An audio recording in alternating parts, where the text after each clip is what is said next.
જય સ્વામિનારાયણ વિદ્યાર્થી મિત્રો, આજે પાઠ 15 આર્થિક વિકાસ એનો છેલ્લો ભાગ ચર્ચા કરીશું, જેનો ટોપિક છે ઉત્પાદનના સાધનોની ફાળવણીની પદ્ધતિઓ. મહત્ત્વનો ટોપિક છે. વિશ્વના દેશોમાં જે અર્થતંત્ર છે એની જે પદ્ધતિઓ છે એમાં ઘણા બધા ફેરફાર છે. મુખ્ય 3 પદ્ધતિઓ છે. એક બજાર પદ્ધતિ, બીજી સમાજવાદી પદ્ધતિ, ત્રીજી છે મિશ્ર અર્થતંત્ર. આ ત્રણેયની ચર્ચા કરીશું. આમ તો ઉત્પાદનના સાધનોની ફાળવણી જુદી જુદી રીતે થાય છે. એની જરૂરિયાતો પ્રમાણે, મર્યાદિત સાધનો પ્રમાણે, વૈકલ્પિક સાધનો પ્રમાણે કરવામાં આવતી હોય છે. વિશ્વના દેશોએ પોતાનો ઝડપી આર્થિક વિકાસ કરવા માટે એની પદ્ધતિઓનો ઉપયોગ કર્યો છે. એમાં મુખ્ય 2 પદ્ધતિઓ છે, બજાર પદ્ધતિ અને સમાજવાદી પદ્ધતિ. આ બંને પદ્ધતિઓ તદ્દન એકબીજાથી વિરુદ્ધ છે. જેમાં બજાર પદ્ધતિની વાત કરીએ, તમારી પરીક્ષામાં પૂછાય છે કે ભાઈ બજાર પદ્ધતિના લક્ષણો જણાવો. બજાર પદ્ધતિનો જે સ્વીકાર કર્યો છે એ સ્વીકાર કરનારા જે દેશો છે એ દેશોમાં મુખ્યત્વે જાપાન અને અમેરિકા, આ દેશોએ બજાર પદ્ધતિનો સ્વીકાર કરેલો છે. એનો આર્થિક વિકાસ બજાર પદ્ધતિને આધારે છે. એના લક્ષણો છે કે ભાઈ પહેલું લક્ષણ છે, ઉત્પાદનના જે સાધનો છે એની માલિકી વ્યક્તિગત કે ખાનગી હોય છે. ખાનગી ધોરણે એમાં ઉત્પાદનના માલિકોની સાધનોની જે પસંદગી છે એમાં આર્થિક પ્રવૃત્તિના કેન્દ્રમાં નફો મેળવવાનો હેતુ હોય છે.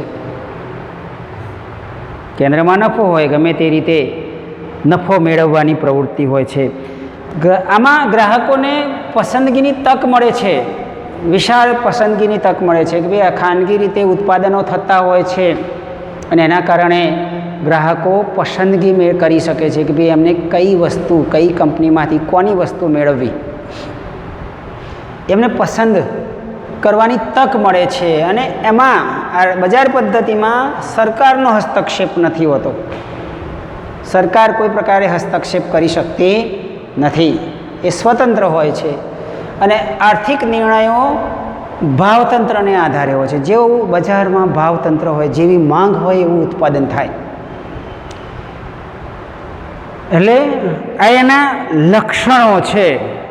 એના લાભ થવા શું થયા છે કે બજાર પદ્ધતિને કારણે આર્થિક સ્વતંત્રતા જળવાય છે. કોઈ પણ ઉત્પાદન કરનાર હોય એ ઉત્પાદન કરવા માટે સ્વતંત્ર છે, એના ઉપર કોઈ દબાણ હોતું નથી. એટલે પોતાની રીતે પોતાની ઈચ્છા મુજબ ઉત્પાદન કરે છે અને જે ઉત્પાદનના સાધનોનો પૂરેપૂરો ઉપયોગ કરી શકે છે. કાર્યક્ષમતાથી એ પોતાની ઈચ્છા પ્રમાણે સાધનો વાપરે છે. કર્મચારીઓની સંખ્યા વધારી પણ શકે છે, ઘટાડી પણ શકે છે અને પૂરેપૂરો એમનો ઉપયોગ કરી શકે છે. અને એનું જે ઉત્પાદન હોય છે, નિશ્ચિત નક્કી કરેલા ઉત્પાદન સમય મર્યાદામાં જે ઉત્પાદન કરવાનું હોય એ ઉત્પાદન કરી શકે છે. વળી આ જે ખાનગી એટલે કે બજાર પદ્ધતિ હોય છે એમાં સંશોધનો થતા રહે છે. નિત નવા સંશોધનો થાય છે, એમાં પ્રગતિ થાય છે અને એના કારણે આર્થિક વિકાસ વધે છે અને સ્પર્ધા થતી હોય છે. એ સ્પર્ધાને કારણે ચીજવસ્તુઓની ગુણવત્તાઓમાં વધારો થતો જોવા મળે છે. પરંતુ આની ખામીઓ પણ છે, એની મર્યાદાઓ છે કે ભાઈ બજાર પદ્ધતિમાં મહત્ત્વની વસ્તુ એ છે કે ભાઈ નફાને ધ્યાનમાં રાખવામાં આવે છે. નફો મેળવવા માટે ઉત્પાદન થાય છે અને એટલે જ જે મોજશોખની વસ્તુઓ છે એનું ઉત્પાદન વધારે થાય. મોજશોખની વસ્તુઓનું ઉત્પાદન વધારે થાય ને પ્રાથમિક જીવન જરૂરિયાતની ચીજ વસ્તુઓનું ઉત્પાદન ઓછું થાય છે. વળી કુદરતી સંસાધનોનો દુર્વ્યય થાય. કુદરતી સંસાધનો, વીજળીનો બેફામ ઉપયોગ થાય છે, શક્તિ સંસાધનોનો બેફામ ઉપયોગ થાય. ઉત્પાદન કરવા માટે જમીન જે છે, પાણી છે, આ કુદરતી સંસાધનોનો પૂરો વધારે પડતો વપરાશ થવાને કારણે એનો દુરુપયોગ થાય છે.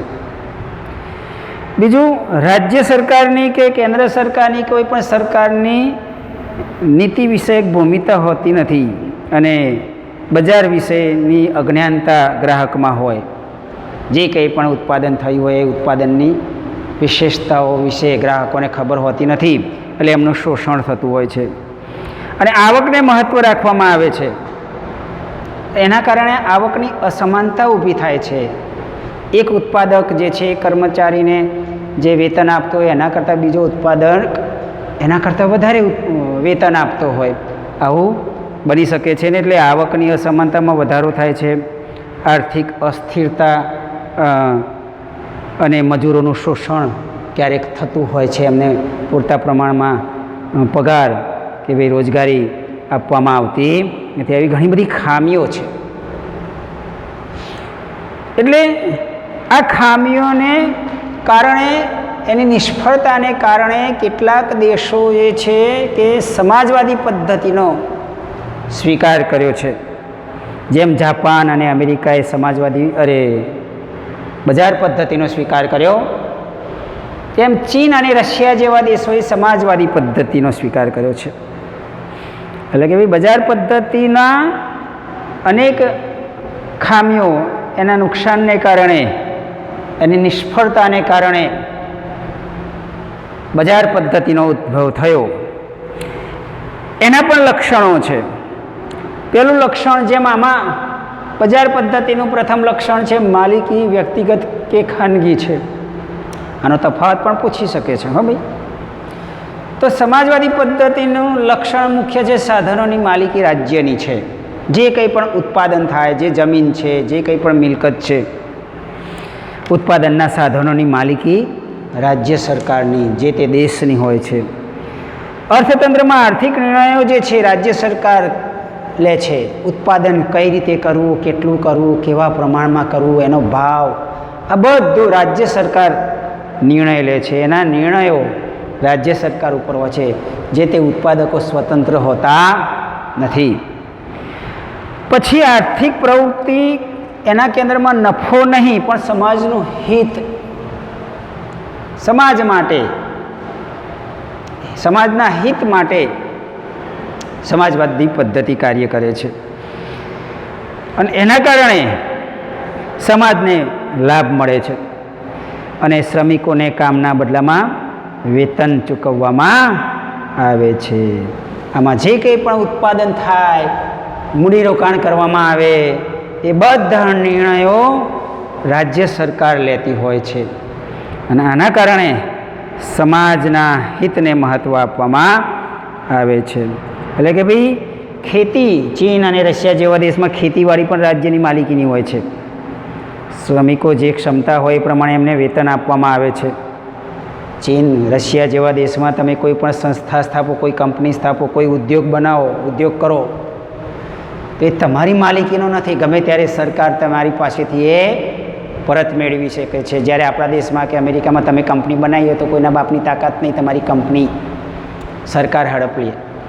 હા, કોઈ બંધારણીય ગુનો કર્યો હોય કે નાદારી નોંધાવી હોય તો સરકાર એ મિલકતને જપ્ત કરી શકે છે, પણ એ સિવાય આ મિલકતો જે છે એ સરકાર મેળવી શકતી નથી. જ્યારે ચીન અને રશિયામાં ગમે ત્યારે સરકાર આ રીતે વસ્તુ પરત લઈ શકે છે. એના લાભો શું થયા? તો મુખ્ય તો સરકાર હસ્તક હોવાને કારણે બિનજરૂરી જે મોજ શોખની વસ્તુઓ છે એનું ઉત્પાદન ઘટે છે. જીવન જરૂરિયાત વસ્તુઓની, ચીજ વસ્તુઓનું ઉત્પાદન વધે છે, જેનો લાભ સીધો પ્રજાને થાય છે. કુદરતી સંસાધનો જે છે, કુદરતી સંપત્તિ છે, એનો દુર્વ્યય થતો નથી. સરકાર અંકુશ રાખે છે ઉત્પાદનમાં, કુદરતી સંસાધનોની વપરાશમાં. રાજ્ય સરકાર દ્વારા ઉત્પાદનમાં નિર્ણયો લેવામાં આવે છે.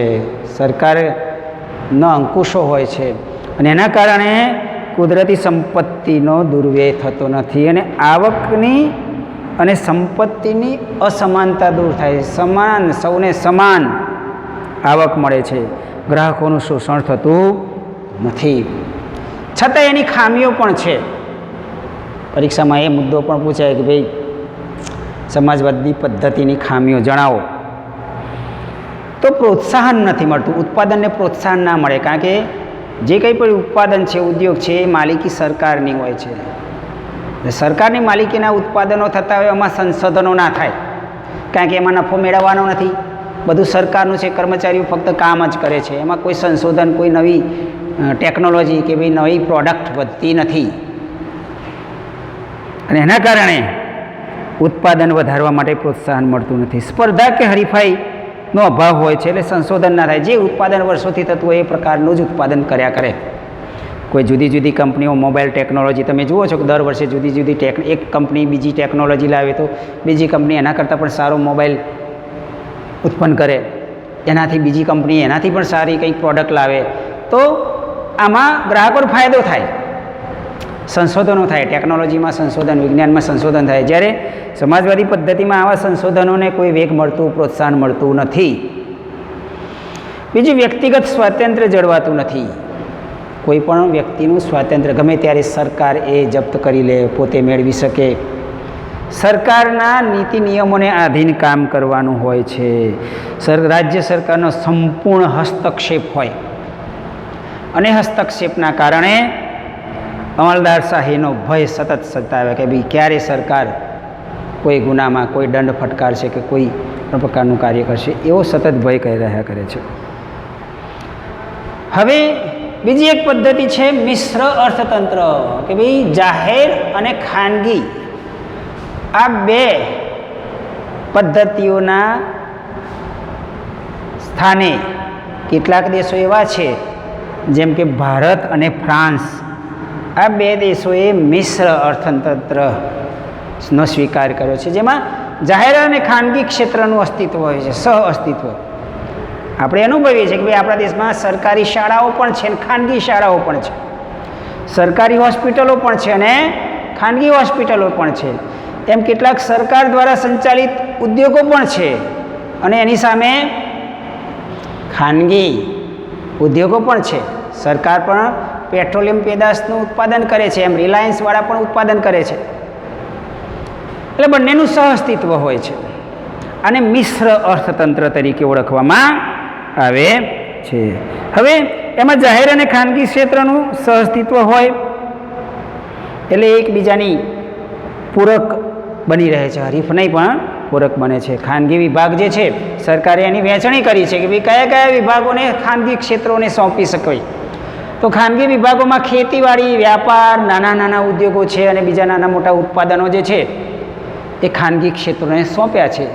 જ્યારે કેટલાક મહત્ત્વના જે દેશના પાયાના ઉત્પાદનો છે, જે દેશની સંરક્ષણ અથવા દેશના બંધારણમાં મહત્ત્વના છે, એમાં જેમ કે ભારે ઉદ્યોગો છે, સંરક્ષણ સેવાઓ એ ખાનગી સંસ્થાઓ નથી, સંરક્ષણ ક્ષેત્ર એ સરકાર હસ્તક છે.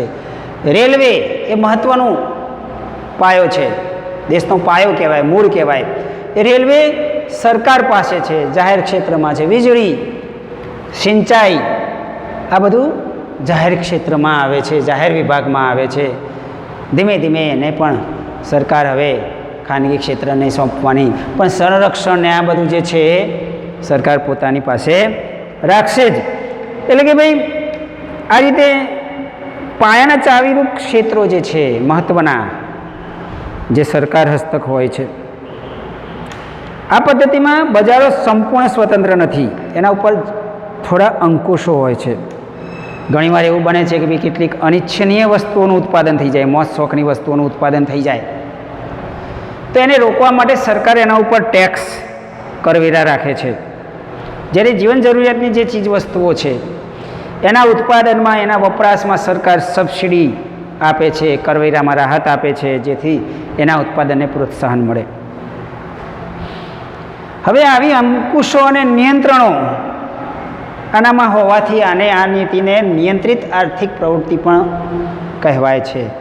તમારા પરીક્ષામાં પૂછાય કે કયા કયા દેશોએ મિશ્ર અર્થતંત્રનો સ્વીકાર કર્યો છે, તો ભારત અને ફ્રાન્સ જેવા દેશો મિશ્ર અર્થતંત્ર તરીકે ઓળખાય છે. એટલે કે ભાઈ આજે આપણા વિશ્વના જે દેશો છે એ દેશમાં કોઈ પણ ધીમે ધીમે કોઈ પણ દેશમાં સંપૂર્ણપણે બજાર પદ્ધતિ પણ નથી જોવા મળતી અને સંપૂર્ણપણે સમાજવાદી પદ્ધતિ પણ જોવા મળતી. ચીન અને રશિયા જેવા દેશો પણ હવે ધીમે ધીમે આ માર્ગ તરફ જવાની તૈયારીઓ કરવા લાગ્યા છે. કારણ કે આનાથી છૂટછાટોને કારણે, નિયંત્રણોને છૂટછાટોને કારણે દેશમાં ઝડપથી વિકાસ થવાની સંભાવનાઓ છે. હવે જેમ બજારવાદી પદ્ધતિ અને સમાજવાદી પદ્ધતિમાં જેમ ખામીઓ છે, એમ મિશ્ર અર્થતંત્રમાં પણ ખામીઓ જોવા મળે છે.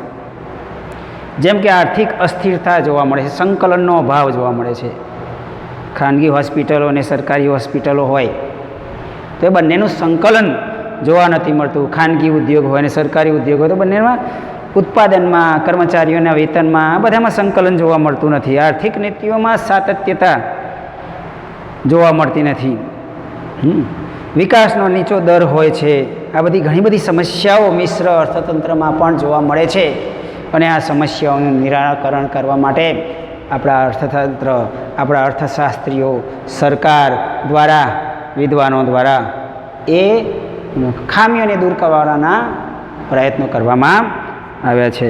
આ રીતે આજે પાઠ જે છે આર્થિક વિકાસ, એ પાઠનો આપણે અભ્યાસ કર્યો. એમાંથી કુલ 4 માર્ક્સનું પૂછાશે, 1 માર્ક્સનો એક પ્રશ્ન પૂછાશે અને એક પ્રશ્ન 3 માર્ક્સનો પૂછાશે.